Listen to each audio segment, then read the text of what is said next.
What's up everyone? Brendan here of Ninja Movement, and today we're going to be looking at the one-legged squat, also known as a pistol squat. The pistol squat requires a lot of strength, balance, and flexibility. So we're going to look into those three areas and build our way up to doing the one-legged squat. So here we go. Alright, so first thing is we need to warm up our joints. Start off with ankle rotations. Lift one foot off the ground and rotate it in one direction, and then switch directions. Switch feet and do the same thing on the other side. Next are knee rotations. Place your hand over your knees and draw big circles with them. And then go the other way. And don't forget to loosen up your hips for some deep squatting. And then you're going to go into some deeper trunk rotations here. If you've never done these, I recommend you try them. It loosens up not only the hips, but so many other joints and muscles in the body. And again, for every direction you go in, you got to do the other direction. Next are open hip squats. Point your feet and your knees outward and squat deeper for each rep. This will loosen up the hips. Keep your back straight and your chest up and push off your heels, not your toes. I don't know the correct name for these, but I do them for every workout now when I warm up. You basically lunge from side to side in a wide stance. Here's some more leg exercises I do to keep myself mobile. This one's a leg swing. Swing your legs backwards. Again, keeping them straight. This one will activate your glutes, so your ass will be ready to hit the grass with the pistol squats. Here's another great warm-up drill you can do. As my foot slipped right there. Camera shaking a little. And I knocked over the camera. You should warm up your ankles too, especially for the pistol squat. You don't want to find out the hard way that you have tight ankles. So loosen them up here like so. Do some high knee ups like so. And I know I'm doing a lot of warm-up drills here for a few one-legged squats, but I was training my legs the other day and they're still sore, so I gotta keep them loose and warm so I don't damage them any further. Alright, that's enough. So also with the one-legged squat, as I said, you need a good sense of balance. So being able to do certain balancing drills will definitely help you in the one-legged squat. So here are a few examples of different balancing exercises that you can do that also incorporate stretching in them. Stretch your big old quad muscles. Now if you lose your balance on this one, you're in trouble. Yeah, I was just turning around to show you the other side there.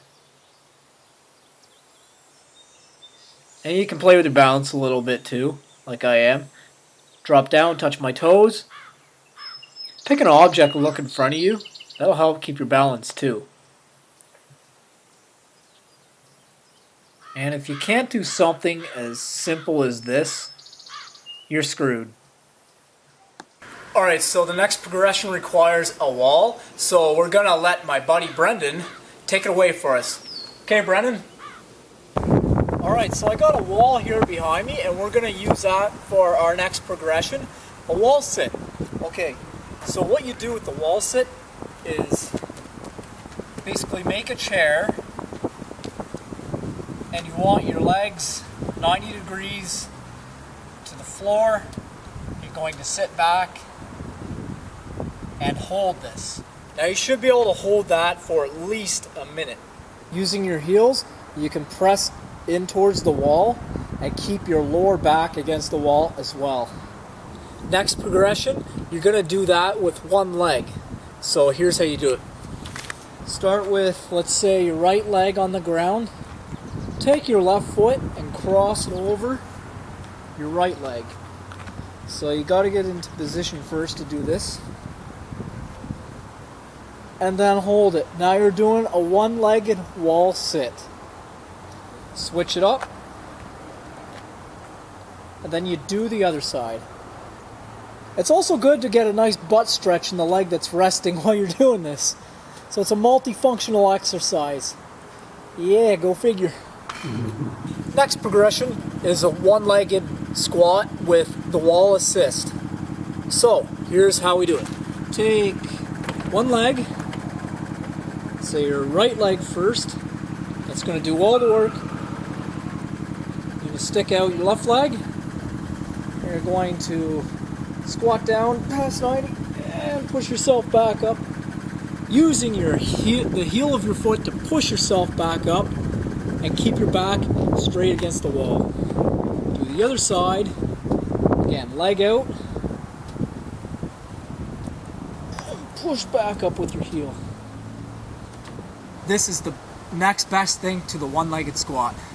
Alright, back to you, Brennan. Alright, thanks Brennan for showing us that. Now we're going to move on to the one-legged squat. Hey, why'd you steal my hat? Hey, it's my hat too. Start in a narrow stance and go down slowly. Now as you can see, I'm using my arms and my eyes on a target to keep me in balance. And again, pushing up off my heels. This way I'm not putting too much pressure on my knees as I come down. This is not the perfect pistol squat, as my back is a little bit arched, but then again, I'm not perfect, and that's something I will need to work on.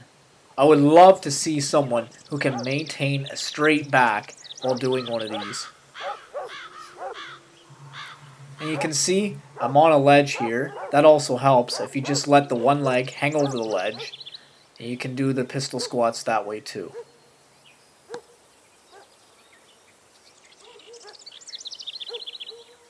Okay, so that is it for the one-legged squat tutorial. And it is not written in stone the way I do it, but some of those prerequisites are helpful. Well, they're all helpful. I've actually only needed to use a few of them myself, because I've already had some of the flexibility and strength developed. But wherever you're at, keep working on, and eventually you'll be able to do it. And when you do it, it's going to blow people away, especially if you're in a regular gym where you have all these muscle and roid addicts doing quad extensions and, you know, working on the Smith machine or whatever. So you never underestimate the power of a one-legged squat, because it is definitely going to build muscle and not just strength. So that is it. We'll see you on the next video. Peace.